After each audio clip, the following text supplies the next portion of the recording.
বর্তমান 9 পড়তেছো তোমাদের সাধারণ গণিত বইয়ের চতুর্থ অধ্যায় অর্থাৎ সূচক ও লগারিদম নিয়ে আজকে আমরা আলোচনা করব। প্রথমত এই অধ্যায়ের 2.1 এর 17 এবং 18 নাম্বার ম্যাথ দুইটা সলভ করব। চলো আমরা কিভাবে সলভ করি এই প্রসেসটা একবার দেখো। দেখো প্রথমে আমরা 17 নাম্বার অঙ্কটা তুলতেছি। এখানে বলা আছে 4 to the power x is equal 8। এটাকে আমরা কিভাবে ভাঙাবো? দেখো ভাইয়া, এই যে দুইটা সংখ্যা আছে, এখানে যে 4 আর এখানে 8, এই দুইটা সংখ্যাকে তুমি এমন ভাবে ভাঙবা এত ছোট থেকে যত ছোট করতে পারো, তারপরে যেন আর ভাঙা যায় না।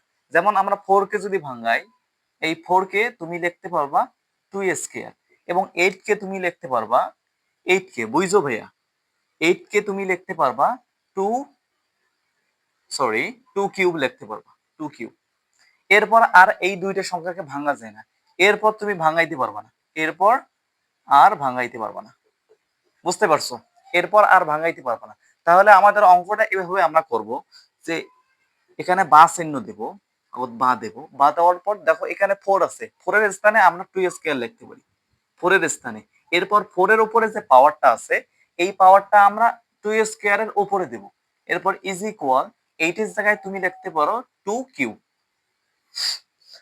একটা ব্যাপার তোমরা জানো, এরপর পাওয়ারের উপর যদি পাওয়ার থাকে, পাওয়ারে গুণ হয়, অর্থাৎ পাওয়ারে যদি গুণ হয়, তখন আমাদের হবে 2 টু দি পাওয়ার 2 এর সাথে এই যে পাওয়ার আছে 2 এর সাথে x এর গুণ হবে, x এর গুণ হলে 2x হবে। এরপর এইদিকে 2 কিউব আছে। আমরা জানি যদি ভিত্তি যদি সমান হয়, দুইটাই কাটা যায়। এরপর পাওয়ার সমান থাকলে দুইটাই কাটা যায়। এখানে দেখো ভিত্তি দুইটাই সমান আছে, এখানেও 2 আবার এখানেও 2, আমরা 2 কাটা দেব।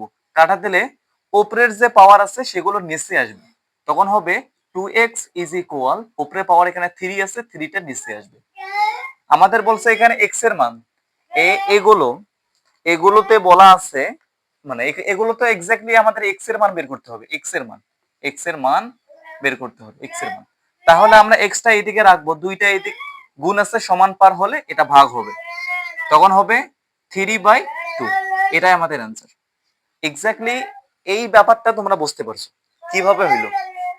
তারপরের অঙ্কটা দেখো কি বলছে, 18 নম্বর অঙ্কটা।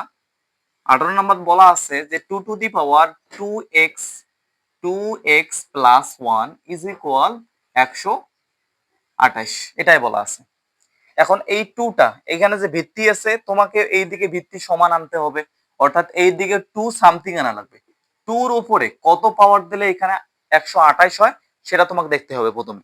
দেখো 2 এর উপরে তুমি যদি, আমি ক্যালকুলেট করে দেখি যে আমি যদি 2 এর উপরে, দেখো ভাইয়া তোমরা প্রত্যেকেই এভাবে করবা যে 2 এর উপরে যদি আমরা 7 দেই, তখন দেখো 128 হইতেছে 2 এর উপরে।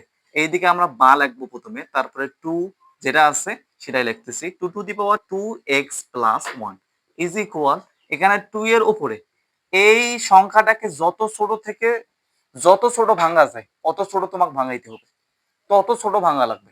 দেখো এই সংখ্যাটাকে তুমি যদি 2 টু দি পাওয়ার 7 দাও, 2 টু দি পাওয়ার 7 যদি দাও, তখন 128 পাবা। তুমি ক্যালকুলেট করে দেখো 2 টু দি পাওয়ার, দেখো এখানে দেখা যায় 2 টু দি পাওয়ার 7 যদি দেই তখন হবে 128। এরপর আমাদের ভিত্তি সমান হয়েছে, আমরা জানি ভিত্তি সমান হলে দুইটাই কাটা যায়। কাটা যাওয়ার পর যে উপরে যে পাওয়ার আছে, উপরের পাওয়ারের নিচে আসবে, উপরের পাওয়ার গুলো নিচে আসবে। উপরের পাওয়ার আছে 2x প্লাস 1 ইজ ইকুয়াল, এখানে পাওয়ার আছে 7। এরপর দেখো 1টা এখানে প্লাস আছে, সমান পার হলে মাইনাস হবে, 2x ইজ ইকুয়াল 7, 1 প্লাস সমান পার হলে -1। এরপর বা 2x, 7 থেকে এক বাদ দিলে 6 হয়। এরপর দেখো আবার এখানে 2 গুণ অবস্থায় আছে, এদিকে সমান পার হলে ভাগ হবে, x ইজ ইকুয়াল 6/2। তাহলে আমরা এখানে লিখতে পারি 3 দুগুণ 6, 3 দুগুণ 3/2। এখানে এক্স্যাক্টলি তুমি যদি 6 কে 2 দিয়ে ভাগ দাও তখন 3 আসবে। আশা করি এই দুইটা ম্যাথ তোমরা বুঝতে পারছো। তোমাদের এরকম যদি আর কোনো ম্যাথ লাগে তোমার কমেন্টস সেকশনে আমাকে জানাইতে পারো, অর্থাৎ ইনফর্ম করতে পারো। আল্লাহ হাফেজ।